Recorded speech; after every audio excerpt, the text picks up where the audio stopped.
Derek Hobbie Klivian was born on Ralltiir, a prosperous core world inhabited natively by humans and Mon Calamari.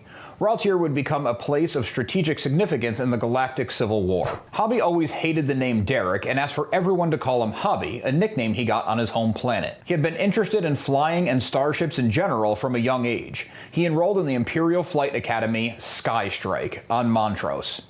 He worked on his piloting skills, but also got practical experience in asteroid running and no-instrument navigation.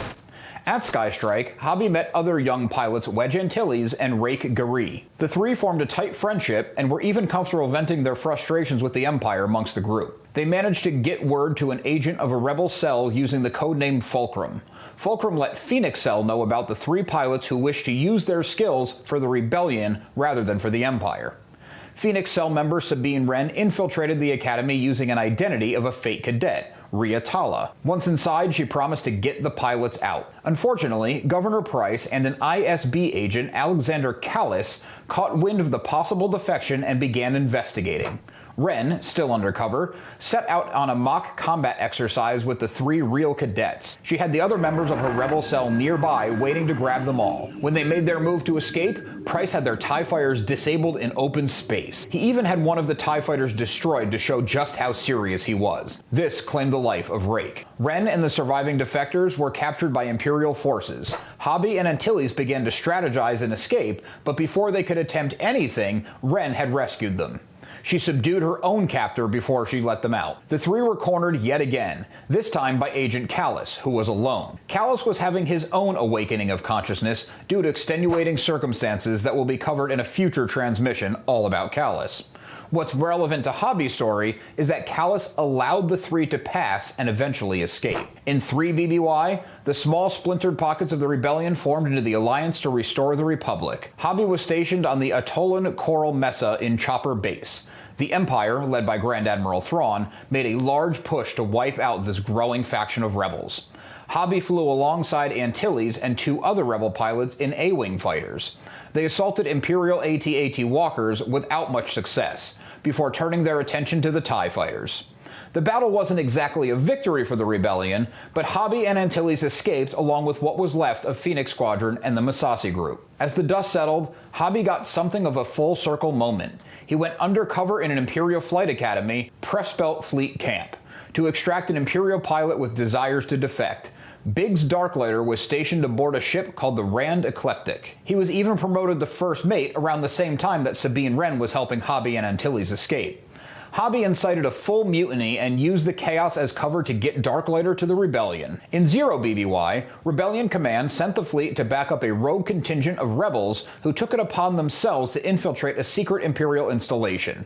The rebellion had more personnel than fighters, and Hobbie was benched. He was to be backup for Red 6 if Jek Tano Porkins couldn't participate in the offensive. Mere days later, Hobbie was left off the duty roster entirely for the Battle of Yavin.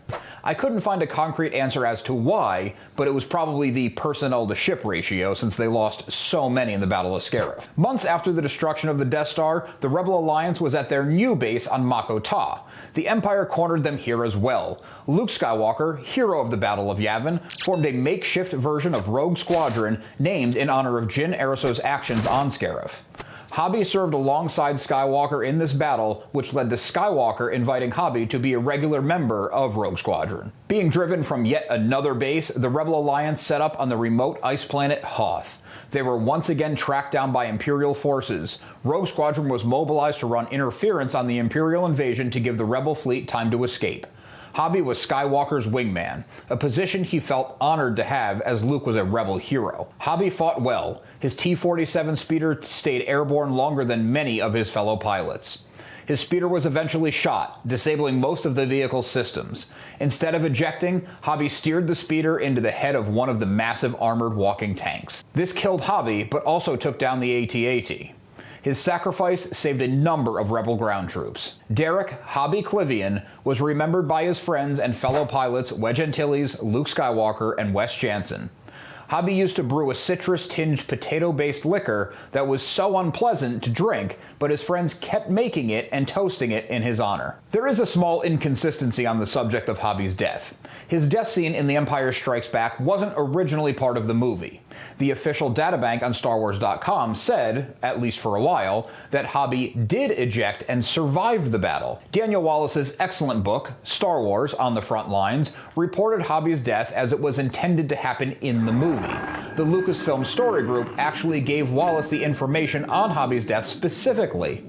I'm with Wallace in thinking that Lucas's original vision is always the real answer, despite some online inconsistencies and even legend stories where Hobbie had survived. Check out this transmission next for more on Rebel pilots.